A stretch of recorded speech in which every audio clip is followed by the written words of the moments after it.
Oi, meninos. Bom, assim como eu já tinha explicado para vocês sobre toda a estrutura da figuras de linguagem, né? Vou dar só um resumo para a gente entender sobre a figura de sintaxe, né? A colocação sintática.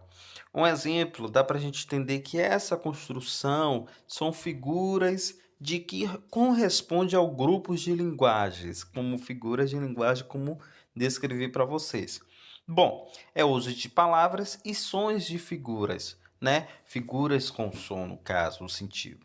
A gente dá para entender que são utilizadas para modificar o período, ou seja, ela interfere a instrução, a toda a destruções da a estrutura, perdão, da uso da gramática e colocações das frases. Ela às vezes intui com sentido de expressividade do sentido ao texto, aquelas frases. Bom, as figuras sintáticas operam em diversas maneiras, como repetições ou menções de termos. A gente dá para entender um exemplo desses que vem por aí, tá?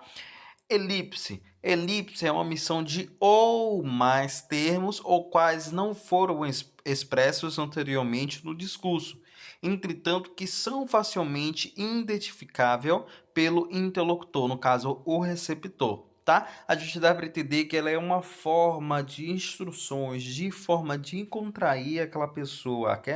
Então, no caso, sou eu e vou contrair aquela outra pessoa. A gente dá para entender exemplo. Estávamos felizes com o resultado dos exames. A gente dá para entender que, neste caso, a conjunção dos verbos estávamos propõe com o termo oculto nós. Então, no caso, nós, eu e aqueles demais estávamos felizes ao resultado do exame.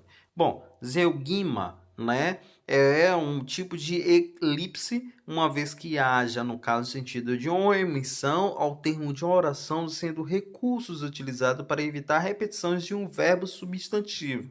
A gente dá para entender que Fabiana comeu maçã, eu comi pera. Então, no caso, Fabiana, ela teve um momento dela que comeu maçã e eu comi a pera, certo? Então, dá um sentido abstrato de si para o outro, ok?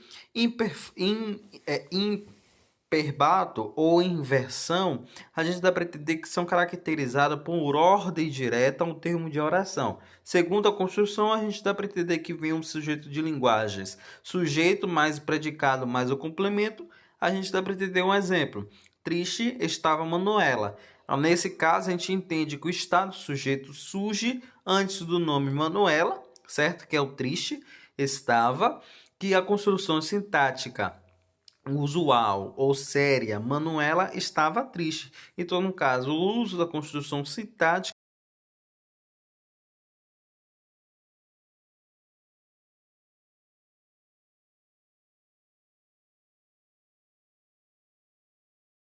da forma como for construído aquela frase certa do português. Bom, as lipse, né, a concordância de ideia, que o uso de termos, a gente dá para entender a classificação dela. Lipse de gênero, lipse de número, lipse de pessoa. De gênero é quando ocorre a discordância, né, o sentido feminino e masculino dos gêneros. Slips de número quando ocorre discordância entre o singular e plural. Slips de pessoa quando ocorre discurso do sujeito como terceira pessoa, o verbo que surge pela primeira pessoa do plural, certo? A exemplo, a gente vai aprender de cada um desses. São Paulo é suja, né? Um exemplo. Slip de gênero. São Paulo é suja.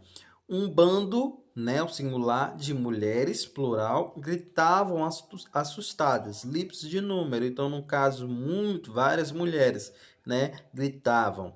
Então, todos atletas, terceira pessoa, estamos, primeira pessoa do plural, preparados para o jogo, sleep de pessoa. A gente observa sempre nessas questões de frase. É sempre legal, galera, vocês pegarem umas frases assim, construir do nada, né, umas frases e colocar esse tom da sintática, que é muito bom, certo? Para vocês entenderem se é a terceira pessoa do plural, singular, e aí vai, sucessivamente. A síndeco, né? A gente dá para entender que corresponde à conjunção coordenativa que é utilizada para unir as orações coordenadas, né? Eles são várias características de ausência de conjunção. Observe um exemplo. Diana comprou uvas para comer e limões para suco. Né? No caso da Diana, ela comprou uvas para comer e limões para fazer suco. Então, a forma, no caso, dá uma estrutura bem ambas, né? Então, uma foi para tal uso e a outra foi para tal uso, tá? O policento, né, são repetições de conjunção, de coordenativas, conectivos, dá essa expressão. O uso. Dolores brigava e gritava e falava. Então, há repetições da mesma palavra ao final, né, de uma simples letra, tá? Anafora. Anafora é uma repetição de um termo de começo das frases, que é utilizada por escrito nas construções de fim de fase de ideia. A gente dá para entender exemplo. Se eu amar doasse, a gente dá para entender a repetição do si, a mesma forma como a gente viu da policétodo, né?